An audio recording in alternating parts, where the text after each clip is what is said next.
નમસ્કાર મિત્રો, શેર બજારની અંદર નવા છો અને તમે સાઈડની ઇન્કમ કરવા માગો છો તો તમે આ વિડીયો લાસ્ટ સુધી જોઈ લેજો. જે લોકો નવા વિડીયો છે જે લોકો નવા છે એ લોકો તો ખાસ આ વિડીયો જોવે. જેને શેર બજારમાં નથી ખબર પડતી તે લોકો પણ ખાસ આ વિડીયો જોવે.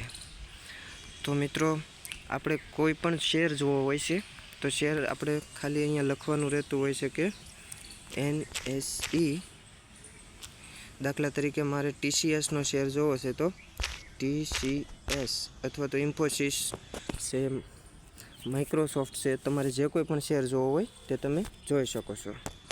અને પાછળ લખી નાખો શેર પ્રાઇસ, અથવા તો ખાલી એટલું જ લખી અને ઓકે આપી દો છો તો એ શેરનું ચાર્ટ તમારી સામે આવી જાય છે. તો ટાટા કન્સલ્ટન્સી સર્વિસ લિમિટેડ, આપણે TCSનો શેર સામે આવી ગયો છે. તો TCSના શેરનો આ ચાર્ટ છે કે કાલના દિવસે ક્યાં ગયો હતો, ઓપન કેટલે થયો છે, હાઈ કેટલો આવ્યો છે અને લો કેટલો આજના દિવસમાં આવ્યો છે, કંપનીનું માર્કેટ કેપ કેટલું છે, પી રેશિયો કેટલો છે, અને આગળ જોતા 52 વીક હાઈ અને લો પણ બતાવી રહ્યો છે અહીંયા પર. તો એટલું તો સામાન્યથી સામાન્ય લોકોને પણ આવડતું હશે. આગળ આમાં વધુ માહિતી જોતી હોય તો 5 દિવસમાં શેર 1.5% રિટર્ન આપ્યું છે, 1 મહિનામાં આ શેરે 12% રિટર્ન આપ્યું છે, 6 મહિનાની અંદર આ શેરે 10% રિટર્ન આપ્યું છે. અને YTD, કેટલા લોકોને આ નથી ખબર પડતી કે YTD એટલે શું થાય છે. તો આ YTD એટલે જાન્યુઆરીથી 1 જાન્યુઆરીથી કરંટ આ દિવસ સુધીના ને YTD કહેવાય છે. આ યર એમ મતલબમાં ચાલુ યર. આ રહ્યો 1 જાન્યુઆરી. 1 જાન્યુઆરીથી ગણીએ તો પણ 12% રિટર્ન આપ્યું છે. અને મેક્સિમમ આશરે 3458% જેટલું રિટર્ન આપ્યું છે. એટલી માહિતી તો લગભગ બધાને ખબર હશે, ન ખબર હોય એના માટે આ માહિતી હતી. હવે છે બીજો ઓપ્શન, કમ્પેરિઝન.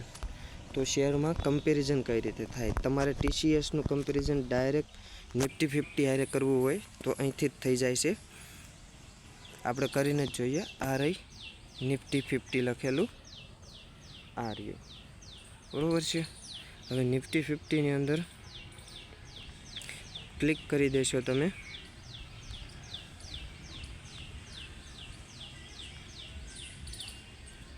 એટલે તમને એની માહિતી મળી જશે.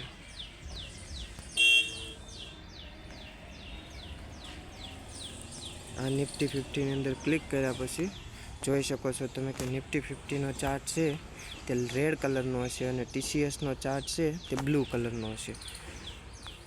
તો 3 મહિનાની અંદર બ્લુ ચાર્ટ અત્યાર સુધી નીચે હતો, પછી પાછો અત્યારે ઉપર વહી ગયો છે, તો રિટર્ન વધુ આપી દીધું છે.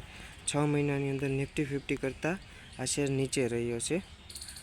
અને 1 જાન્યુઆરીથી બંને સાથે હતા અને સાથે જ જર્ની આગળ પાછળ થતાં પૂરી કરી છે. પણ 1 વર્ષ જતાં નિફ્ટી 50 કરતાં રિટર્ન ઓલમોસ્ટ સાથે જ છે. 5 વર્ષમાં રિટર્ન ઓછું છે. અને મેક્સિમમ કરીએ તો નિફ્ટી 50 કરતાં ઘણું બધું રિટર્ન TCSનું વધુ છે. આ જ રીતે કમ્પેરિઝનમાં તમે કોઈ પણ શેરને પણ તમે કમ્પેર કરી શકો છો. દાખલા તરીકે મારે અહીંયા TCS છે, TCSની હારે કમ્પેરિઝનમાં બીજો કોઈ શેર મૂકવો હોય છે તો પણ હું મૂકી શકું છું. અહીંથી કેન્સલ કર્યું અને અહીંથી કમ્પેર, આ કમ્પેરનું બોક્સ જે છે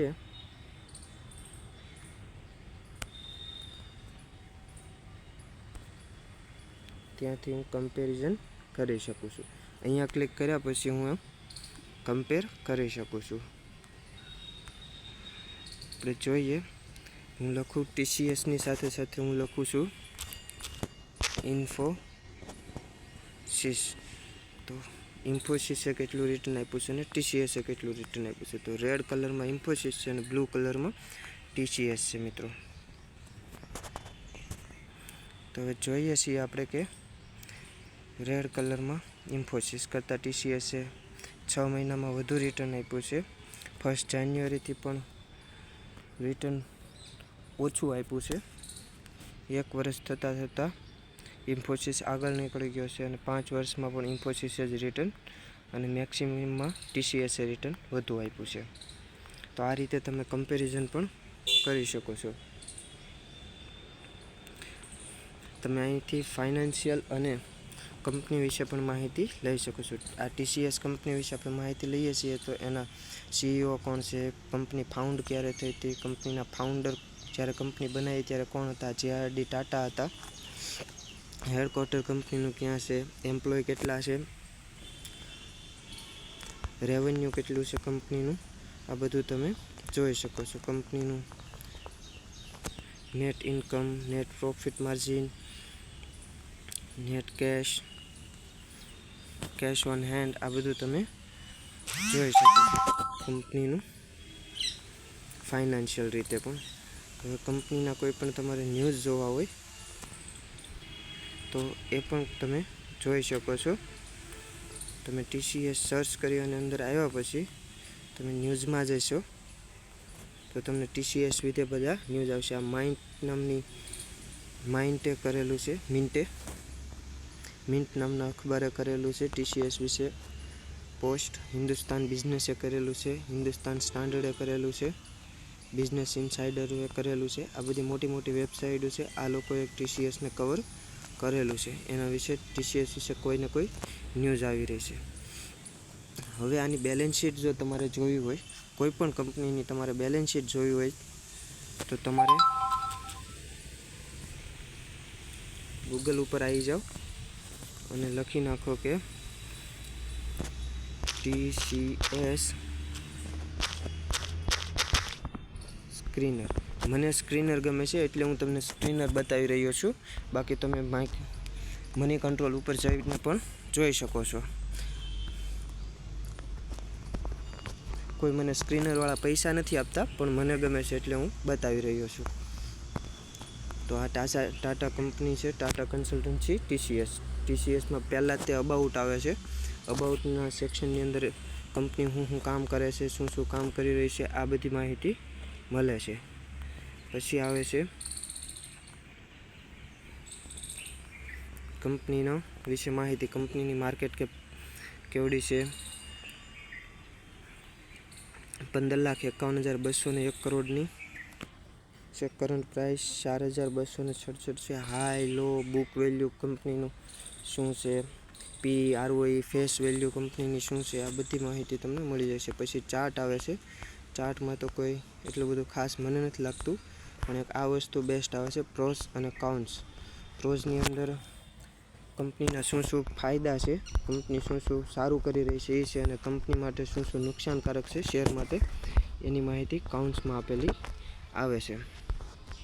stock trading 17 time in book value કરતાં 17 ગણો આની પ્રાઇસ છે. આવા બધા એના નુકસાન પણ છે. હવે કંપની IT સોફ્ટવેરમાં કામ કરી રહી છે તો કંપનીની કમ્પેરિઝનમાં બીજી કેટલી કંપની છે એ પણ બતાવે છે, અને આપણી કંપની આપણે જે કંપની સર્ચ કરી રહ્યા છીએ એ કયા નંબરે છે. તો આપણે જે સર્ચ કરી રહ્યા છીએ આની અંદર પહેલા નંબરે જ બતાવી રહ્યું છે. માર્કેટ કેપના આધારે બતાવશે. આમાં જેની માર્કેટ કેપ વધુ એ કંપની પહેલા નંબરની એ રીતે બતાવે છે.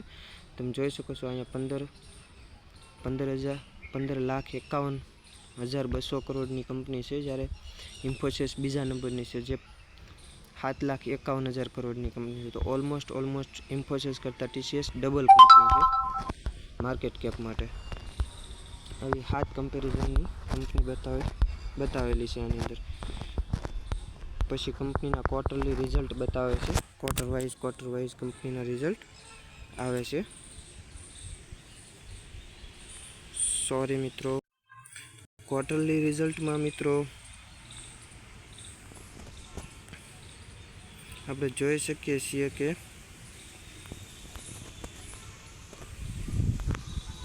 જાન્યુઆરી 24માં કેટલું સેલ્સ થયું હતું, કંપનીએ કેટલો ખર્ચો કર્યો અને ઓપરેટિંગ પ્રોફિટ. બેલેન્સ શીટ વિશે હું તમને નવેસરથી એક પરફેક્ટ વિડીયો બનાવીને આપીશ ફંડામેન્ટલનો, એ પણ તમે ખાસ જોઈ લેજો. અત્યારે હું તમને ખાસ શું જોવું તે અહીંથી તમારે ઓપરેટિંગ પ્રોફિટ ડાયરેક્ટ જોઈ લેવો, જે ક્વાર્ટર દર ક્વાર્ટર વધી રહ્યો છે. આ ક્વાર્ટરમાં નીચે ગયો હતો પછી કંપનીનો પ્રોફિટ બિફોર ટેક્સ, જે આ ઘાટા અક્ષરે લખેલું આવે છે તે ખાસ જોઈ લેવાનું રહેશે. 14, 16 અને 16,200. આ પણ થોડોક નીચે ગયો તો 16,800 થી 16,200. નેટ પ્રોફિટ ગણીએ તો કંપનીનો ક્વાર્ટર દર ક્વાર્ટર સારો જ આવી રહ્યો છે, રેગ્યુલર છે. ક્વાર્ટર થોડોક ફરક હોય તો વાંધો ન આવે. મેન વસ્તુ છે EPS ઇન રૂપીસ.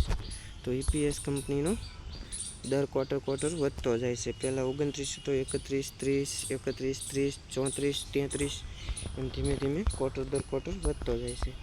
પછી આગળ આવે છે કંપનીનો profit and loss balance sheet. કંપનીએ ટોટલ કેટલું સેલ્સ કર્યું છે, એમાં ઓપરેટિંગ પ્રોફિટ કંપનીનો આજે દર વર્ષનો બતાવી રહ્યો છે. આમાં માર્ચ ટુ માર્ચ 23નું સેલ્સ. આમાં પણ મિત્રો એ જ જોવાનું છે જે ઘાટા અક્ષરે લખેલું છે, જે પ્રોફિટમાં જ બતાવી રહ્યો છે. 42,000, 46, 53,000, 59, 64 અને 65,000 નેટ પ્રોફિટ છે. નેટ પ્રોફિટની હવે વાત કરીએ તો 26, 25, 31, 32 એમ પ્લસ જ બતાવી રહ્યો છે. 46 અને 47. એટલે માર્ચ ટુ માર્ચ તો કંપની ગ્રો જ કરી રહી છે. ક્વાર્ટર વાઇઝ થોડુંક ઉપર નીચે થાય પણ એ તો ચાલે. હવે આપણે EPS જોઈએ તો કંપનીનો 86, 87, 104, 115, 126, 129 પ્લસ જ થઈ રહ્યો છે યર ટુ યરમાં. હવે કંપનીનો CAGR જોવો ખાસ જરૂરી છે, જે તમને અહીંથી બતાવે છે. આ રહ્યો આ CAGR કંપનીનો. CAGR 1 વર્ષમાં 26%, 3 વર્ષમાં 10%, 5 વર્ષમાં 15% અને 10 વર્ષમાં 13% સુધીનું રિટર્ન આપ્યું છે કંપનીએ. હવે કંપનીની આપણે બેલેન્સ શીટ જોઈએ તો કંપની પાસે કેટલી રિઝર્વ છે આ ખાસ જોવાનું રહેશે, અને કંપની ઉપર કેટલું બોરોવિંગ એટલે કે કેટલું કર્જ છે, કેટલું લેણું છે. તો કંપની પાસે રિઝર્વ જોઈએ તો IT કંપની પાસે તો મોસ્ટ ઓફ રિઝર્વ સારું એવું હોય જ છે. 86, 88, 90 વધતું જ જાય છે દર quarter year to year, March to March. બરાબર.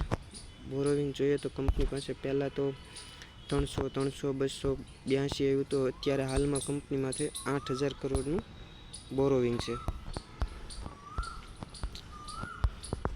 હવે કેશ ફ્લોની અંદર મિત્રો કોઈને ખબર નથી પડતી કે આની અંદર શું બતાવેલું હોય છે, લગભગ કોઈ જોતા જ નથી.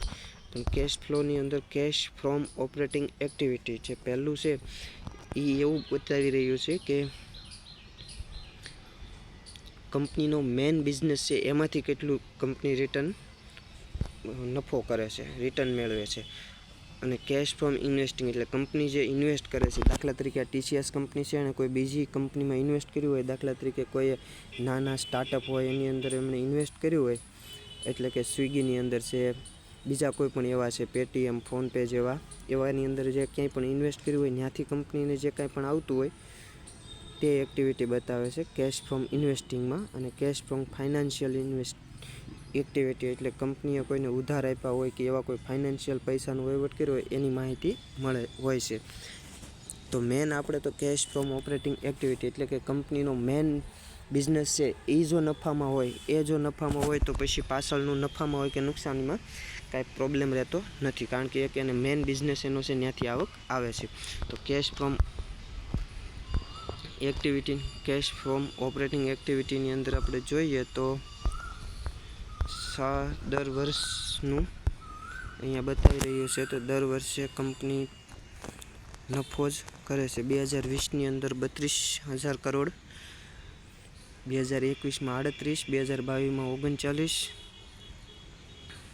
2023માં 41 અને 2024માં 44,000 કરોડ રૂપિયાનો નફો કરેલો છે. પછી ઇન્વેસ્ટિંગ કર્યું હોય ત્યાં કંપનીને છેલ્લા 2 વર્ષથી નફો જ મળતો રહ્યો છે જ્યાં કંપની ઇન્વેસ્ટ કર્યું છે ત્યાં.